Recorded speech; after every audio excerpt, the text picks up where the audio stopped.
Hello guys, welcome back to morning time. അപ്പോൾ ഞങ്ങൾ first തന്നെ തുടങ്ങിയ മാത്സ് ചെയ്താണ്. കുറച്ച് ഹോംവർക്കെല്ലാം ഉണ്ടായി. അത് കഴിഞ്ഞിട്ട് ആ ഫുള്ള് ചെയ്തിട്ട് ഫിസിക്സ് റെക്കോർഡ് കുറച്ചെല്ലാം എഴുതാനുണ്ടായി. അതെല്ലാം എഴുതി. അത് എഴുതി കഴിയുമ്പോഴത്തേന് ഏകദേശം ഒരു 6:15 ആയിട്ടുണ്ടായി. പിന്നെ നമുക്ക് ഫിസിക്സ് റെക്കോർഡ് അതാത് ദിവസം ചെയ്യേണ്ടത് അപ്പം എഴുതണം. അത് കഴിഞ്ഞിട്ട് ഞാൻ ഇന്നലെ എടുത്തതെല്ലാം വായിച്ച് നോക്കി. ഫിസിക്സും കെമിസ്ട്രിയും സുവോളജിയും എല്ലാം വായിച്ച് നോക്കി. ഞാൻ പിന്നെ ബാക്കി ലാംഗ്വേജസോ അങ്ങനത്തെ ഒന്നും വായിക്കലില്ല. പിന്നെ ആ എക്സാമിൻ്റെ തലേന്ന് പഠിക്കുന്നത് കൊണ്ടായിരിക്കും.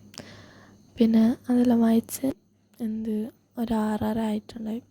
അത് കഴിഞ്ഞിട്ട് ഫുള്ള് ഞാൻ ചളിപൊളിയാക്കി വെച്ചിട്ടുണ്ടായി ടേബിൾ. അതെല്ലാം വൃത്തിയാക്കലെല്ലാം കഴിഞ്ഞപ്പം ഞാനെന്താക്കി, കുളിക്കാൻ പോയി. പിന്നെ അതന്നെ റെഡി ആവാനോ അതും ഇതെല്ലാം ചെയ്ത് ഞാനാകെ ഇല്ലെങ്കിൽ 4 മണിക്കാണ് എണീക്കല്. ഇപ്രാവശ്യം 5 മണിയായി.